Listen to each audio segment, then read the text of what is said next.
Okay, guys, so we just went into the respiratory failure, the ventilation problems, versus your exchange problems. So you can be having trouble getting that oxygen down into your lungs. And that trouble can come from having a decreased diaphragm, decreased muscles, myasthenia gravis, any other kind of, let's just say, neurological problem. You can also have COPD. You can also have a pulmonary embolism. Just the mechanics is messed up. You're unable to take deep breaths, right? You can have a broken rib. You can have a pneumothorax, which is preventing you from taking deep breaths, getting that ventilation in. Now, in terms of your quality, the exchange of your patient, the exchange of oxygen from oxygen to blood, how much O2 is actually jumping on board of that hemoglobin, that is the oxygen, the quality portion of it. So, you can have decreased hemoglobin that's preventing you.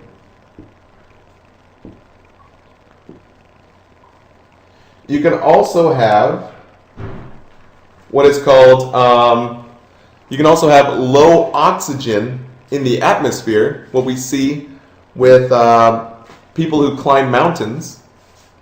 So we'll have low oxygen here. You can have low atmosphere.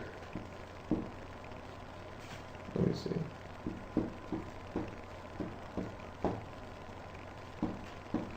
Low atmospheric oxygen. And, that's I always laugh because that's like saying, all the side effects for drugs, they always sometimes have Steven Johnson syndrome in them. Even though I've never seen anyone with Steven Johnson syndrome, it's like, what? Right? So, one thing with low atmosphere, that could be a problem. There's not enough oxygen in the air, which almost like never happens unless you're climbing in the Alps somewhere, right? But one of the big ones is low hemoglobin or low volume in the blood. Same thing, low blood volume. We don't have enough oxygen carriers in the body. Or let's just say that there's a blockage between those oxygen carriers with way too much fluid in the lungs. We have too much fluid in the lungs, which is blocking that oxygen to jump from the alveoli onto our blood.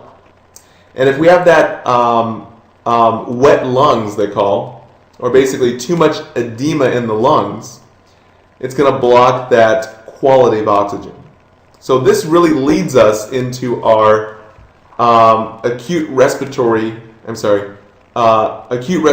distress syndrome, our ARDS.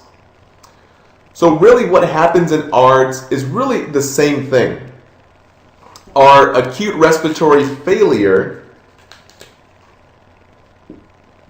will lead into ARDS. Woo! ARDS. Just like saying your patient in sepsis goes into sepsis shock or septic shock and also has SIRS criteria, okay?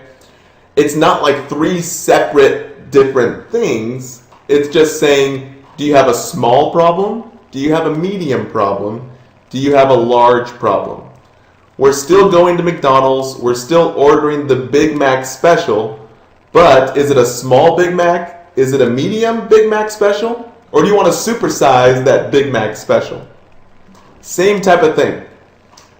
Acute respiratory failure will lead into a diagnosis saying, this patient is in ARDS, it's a supersized problem, it's bad. So how do we know that your patient is bad in terms of how do we know? So let's go into how do we know if a patient is in ARDS. So let's get into that right now.